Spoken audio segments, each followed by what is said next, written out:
Bonjour à tous, alors je vais en profiter pour présenter mon nouveau livre qui avait été écrit il y a 4 ans, 4 5 ans, et que j'ai publié aujourd'hui grâce au confinement, qui m'a permis de prendre un peu de temps pour le mettre en page et l'éditer.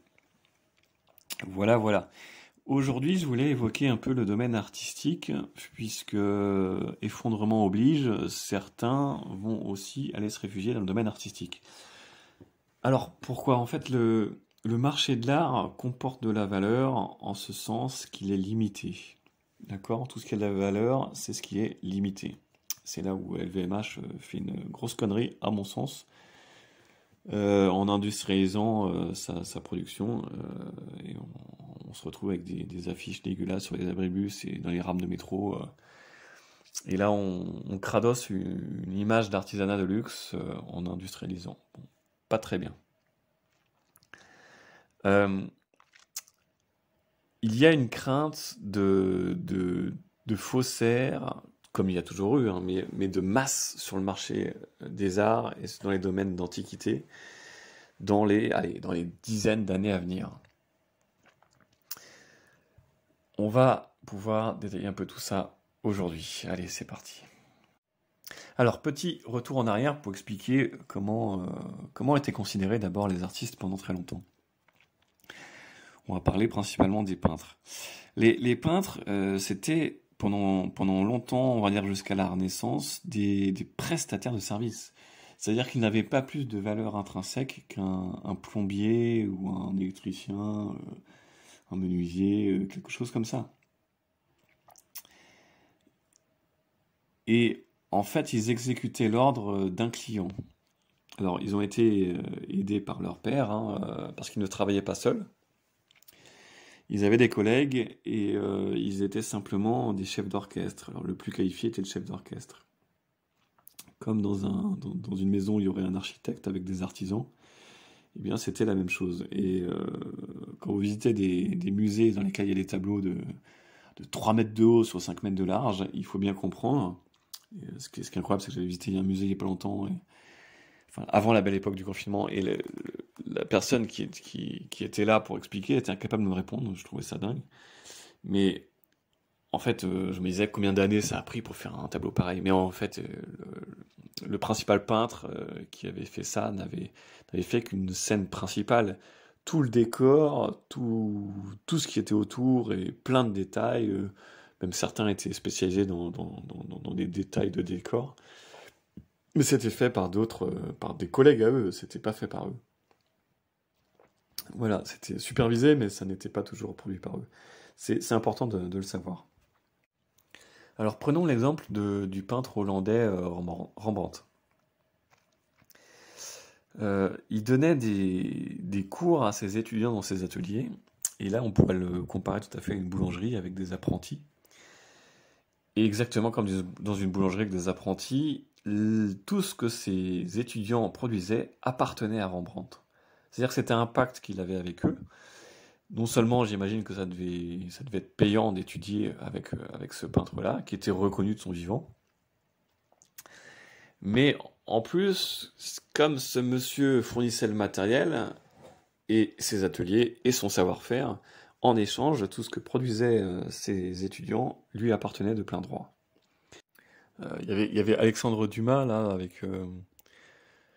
je crois que c'était les cinq mousquetaires, les trois mousquetaires, pardon, qui avait été... qui a eu un prêt de plume, mais bon, qui avait, a priori... a priori, c'est plutôt Monsieur Maquet, Auguste Maquet, qui aurait fait l'essentiel de l'œuvre.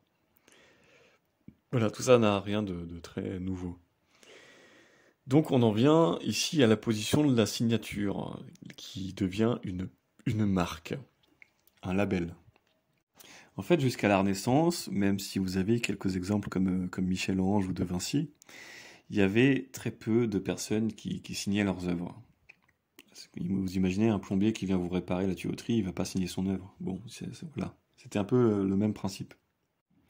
Et à la Renaissance, le tournant a été que il y a eu un embourgeoisement des artistes, hein, les fameux bobos, mais en fait, peut-être dû au fait que certains aussi ont, ont vécu leur embourgeoisement, c'est-à-dire qu'ils ont eu du succès de leur vivant. C'est ce qui s'est passé pour Rembrandt. À partir de là, ils ont compris le potentiel dynamique et économique qu'avaient leurs œuvres, et donc ils en ont fait un marketing. Une fois que vous avez intégré certaines cours un peu aristocrates, de noblesse, de bourgeoisie, et que vous avez un nom sur la place, parce qu'en plus, la Hollande, a priori, c'est pas la France, quoi, on a quand même assez vite fait le tour. Quand Rembrandt s'est aperçu que ses œuvres étaient très demandées, il a bien compris vite que sa signature, ce label avait une haute valeur ajoutée. Et ici, le label de l'artisan avait donc fait une échappée par le haut de certains artistes. Et la signature, elle, par contre, elle deviendra beaucoup plus courante au XIXe siècle. Mais voilà, la période de Renaissance, c'est vraiment l'échappée des artistes vers des sommets, de notoriété et d'économie. Alors cette échappée, conjointement à elle, elle va produire évidemment une naissance des filtres d'excellence. Et les filtres d'excellence, c'est les académies, l'Académie des Beaux-Arts et pas mal de petites écoles corporate, quoi, pour se reconnaître. Ce qui donnera lieu plus tard à des contre-offensives. En fait, finalement, vous avez la même chose dans les médias aujourd'hui, où on avait quelques grands médias qui avaient des monopoles, qui nous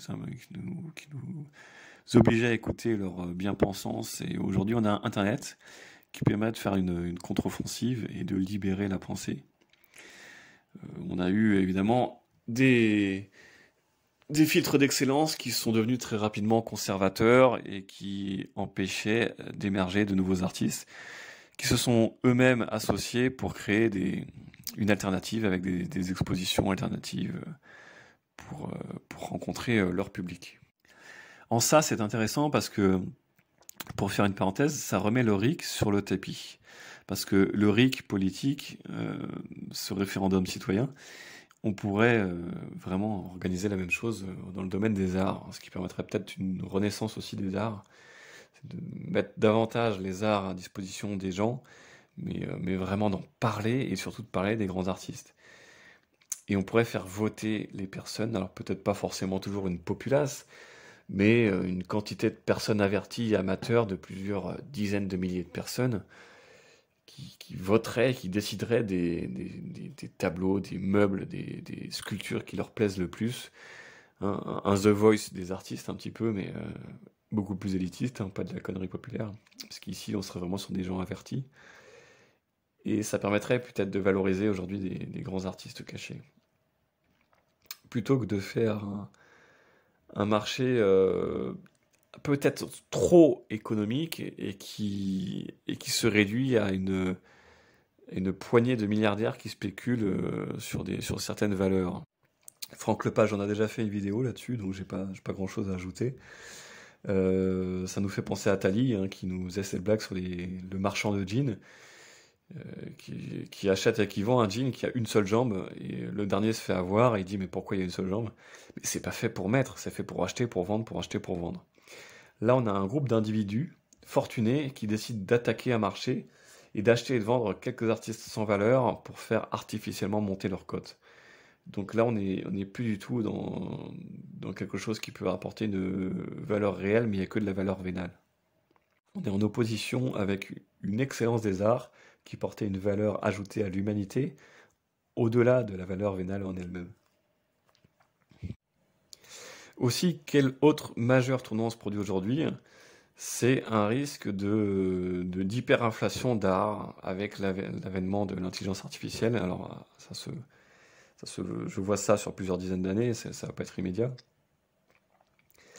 Mais tout comme on a eu des cols bleus qui ont été remplacés par des machines, maintenant les cols blancs qui sont remplacés également par des machines, on a l'art qui se fait maintenant attaquer par les machines et vous seriez vraiment surpris. On sait maintenant qu'il y a vous aurez des exemples dans mon livre, il y a des machines qui ont écrit des romans, il y a des machines qui peignent des tableaux, qui font des choses incroyables, qui composent des morceaux de musique pour orchestre. Vous pouvez taper sur YouTube, mettre pause sur cette vidéo et aller voir David Cope Vivaldi. Cope, C-O-P-E, Vivaldi, vous aurez une musique qui a été composée par une intelligence artificielle. C'est vraiment splendide. Ça a été inspiré d'un mix de plein de morceaux de Vivaldi.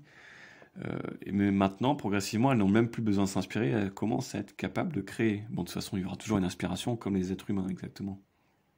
On commence à faire face vraiment des choses qui sont bluffantes. Et si j'évoque l'art, c'est pas par hasard, évidemment, c'est en lien avec la crise monétaire. On sait qu'en crise, ce qui conserve de la valeur, c'est ce qui conserve... c'est les biens tangibles en quantité limitée. Évidemment, il y a les métaux précieux, l'or, l'argent, mais l'art en fait partie, puisqu'il y a cette idée de limite qui fait la valeur de l'art. Les capacités de l'artiste, tout le monde n'est pas un génie, donc c'est limité. Or, si demain l'informatique a les mêmes capacités que l'artiste dans tous les domaines, on va rencontrer un petit souci. Après la planche à billets des monnaies, vous aurez la planche à billets des œuvres d'art. Parce qu'on va vulgariser immédiatement les œuvres en réalisant qu'une machine pourvoit les mêmes offices, que voilà, on a rien inventé. C'est comme si quelqu'un trouvait ça formidable de faire que 2 plus 2 égale 4. Oui, mais d'accord, mais maintenant j'ai une calculatrice. À quoi bon? À quoi bon? On va se retrouver avec des intelligences artificielles qui créent des œuvres d'art ex nihilo, qui sont aussi, voire mieux, que ce que l'humain est capable de faire. Alors heureusement, il y a quand même un mais. Alors, mais, on peut s'en inspirer aujourd'hui, même si aujourd'hui les œuvres d'art antiques ont l'air complètement nazes à côté de la dernière photo débile d'Instagram, au niveau de la beauté esthétique,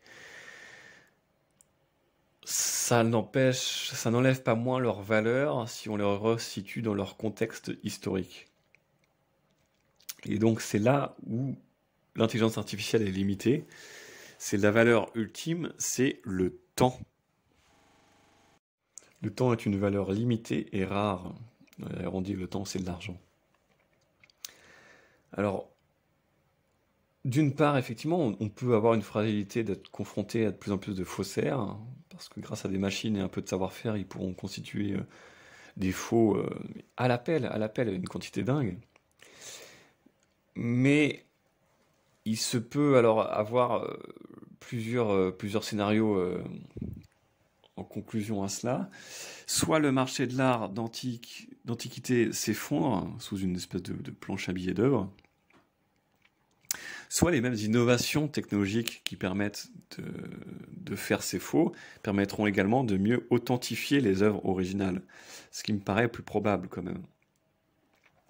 Il y a cette chose-là. Deuxième chose, le marché de l'art peut également se refermer sur lui-même. Il peut faire cette décision-là. Il peut donc conserver acquis tout ce qu'il a été créé, tout ce qui a été créé, jusqu'à présent, et se refermer aux nouveautés. Par exemple, tout ce qui est présent dans les musées, la Joconde, exemple ultime. Mais si on refuse d'accepter de nouvelles œuvres, là, on va vers une explosion de la valeur des anciennes. Vous voyez ce que je veux dire? Là, ça devient intéressant parce qu'on a une quantité encore plus limitée. Terminer l'époque où vous pouviez amener une toile dans une brocante ou dans un antiquaire ou chez un commissaire-priseur et lui dire regardez, j'ai trouvé ça dans le grenier de mon papy, c'est peut-être un Léonard de Vinci, ça vaut peut-être plusieurs dizaines de millions. Non, monsieur, là, on m'a déjà fait les coups 200 fois cette semaine, c'est pas possible, vous avez fait ça avec un ordinateur, non, laissez tomber, c'est trop risqué pour moi. Terminé, circulez. Donc, il me semble quand même que le métier des antiquaires devrait conserver de beaux jours, la valeur de l'art devrait quand même conserver de beaux jours, mais l'art antique, hein, on est d'accord, l'art qui est l'art de personnes décédées, est reconnu assez grandement. Pourquoi? Parce que ça permet de retracer les tournants historiques de tous les pionniers de l'épopée humaine. Et ce qui a de la valeur, c'est leur ancienneté, le temps. L'informatique, elle ne saura jamais être rétroactive dans le temps, à moins d'inventer Retour vers le futur. Bon, là, on n'y est pas pour l'instant. Donc, deux possibilités. Soit on ne pourra plus authentifier l'art Et là, les marchés de l'art se refermeront et la valeur explosera et elle sera définie à ce qui existe déjà. Soit on pourra continuer d'authentifier l'art et son ancienneté, et quoi qu'il en soit, cette valeur ne baissera pas non plus. Il me semble que c'est un marché assez intéressant pour les époques à venir. En ce qui concerne toutes les cryptos et compagnie, à mon avis, tout ça, bon, c'était pas le sujet de cette vidéo, mais c'est très aléatoire, hein, surtout sur des éventuelles attaques hacking de grande ampleur, qui de toute façon, même s'il y a une blockchain, risquent de faire perdre la confiance. Mais ici aussi, en sens inverse, pour rebondir là-dessus, on peut estimer que pour créer des nouvelles œuvres, on pourra peut-être créer des blockchains liées à ces œuvres, parce que le mais de toute cette histoire, c'est que l'art moderne, à mon avis, ne vaudra plus jamais rien. À mon avis, ne vaudra plus jamais rien. Ça va être difficile à moins de créer cette espèce de blockchain, mais ça va être compliqué.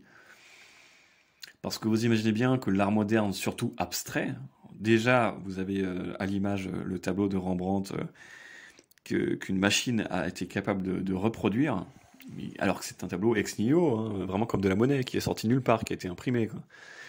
Et qui a des effets 3D, qui est d'une beauté saisissante comme un original, et qui n'existe pas, qui n'a jamais été peint. Qui a été vraiment créé, le portrait n'existe pas.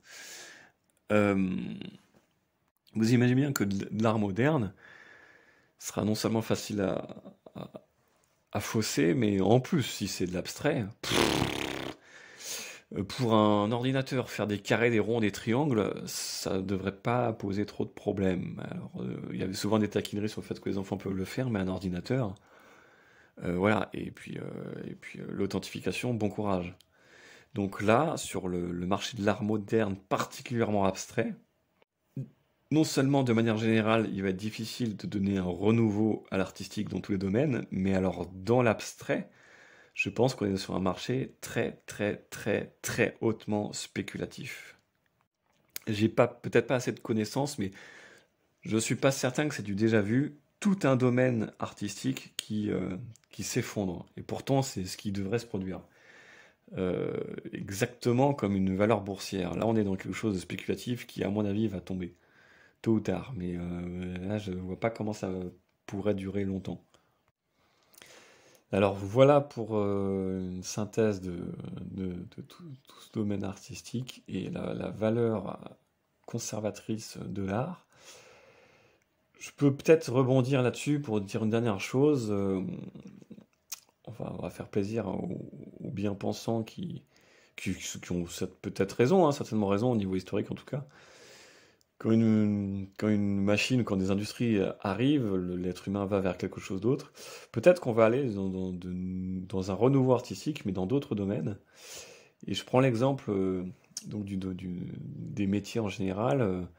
Quand vous avez un type qui maintenant a une réputation un peu pourrie comme Laurent Alexandre, qui d'ailleurs qui est lui-même médecin, hein, qui explique que les forts QI, il explique dans son livre, et il s'oppose en disant ça, il s'oppose à lui-même. D'une part, il y aurait les forts QI, et d'autre part, il y aurait les idiots. Alors après, c'est vrai qu'évidemment, si les forts QI fusionnent à l'intelligence artificielle par leurs neurones, évidemment, on va être dans autre chose. Mais dire qu'il y aurait des idiots qui se retrouveront sans travail, des QI col blanc qui auront encore du travail, ça me semble un petit peu dépassé. Euh, Parce que franchement, vous aurez beau avoir Google dans la tête, euh, vous aurez beau avoir des robots partout, ce que fait une femme de ménage aujourd'hui, ça me semble encore difficile à faire pour un robot. Donc vous avez les derniers nés de Boston Dynamics, ok, ils font des saltos arrière, les dernières vidéos qui viennent de sortir, ils savent même danser, ils ont appris à danser. D'accord, ok. Mais faire trois tâches en même temps, à quatre pattes sous le lit, avec l'aspirateur qui tourne, aller regarder, enlever une feuille d'une fleur sur le pot en haut d'une étagère, une femme de ménage, elle fait un truc, surtout dans les hôtels 5 étoiles, avant qu'un robot, une intelligence artificielle ou un mec avec Google greffé dans la tête soit capable de faire ça, non, non, non. Donc là, peut-être qu'on est dans un domaine corporel, artistique, ou je sais pas, il y aura peut-être des choses également qui vont se créer. Mais, mais l'intelligence ne répond pas à toutes les demandes pour l'instant. Il y a encore quand même des marchés niches, notamment dans les métiers, qui vont peut-être surprendre, hein, mais qui ne pourront pas être remplacés. Donc voilà, pour conclure, on aura, en ce qui concerne les métiers, ça c'était pas le sujet de la vidéo, mais certainement des domaines qui sont intrinsèquement liés à la nature humaine, à sa polyvalence, à son adaptation, qui seront difficiles pour certaines machines. En tout cas, pas avant peut-être encore un siècle ou deux. Euh, Premièrement. Deuxièmement, on se retrouve avec un marché de l'art avec une planche à billets, puisque les faux, aujourd'hui personne n'en parle, mais les faux vont exploser dans les années à venir. Donc, il y aura deux possibilités. Soit cette même technologie servira à authentifier les faux, soit elle ne pourra pas, et en ce cas-là, on va avoir un marché de l'art qui risque de se refermer. Dans les deux cas, moi, il me semble que des vieux arts, même des meubles, parce que les meubles aussi peuvent être menacés, tout cela devrait quand même conserver sa valeur, voire en augmenter. Par contre, en ce qui concerne l'art qui se ferait de nos jours, il me semble plus improbable que ça puisse conserver une quelconque valeur. Encore plus si c'est abstrait, ça risque de tomber à zéro. Voilà, en ce qui concerne ce sujet, je pense qu'on a fait le tour. Il y a prochainement une autre vidéo qui va arriver. Elle est presque déjà prête. À bientôt. Au plaisir, ciao.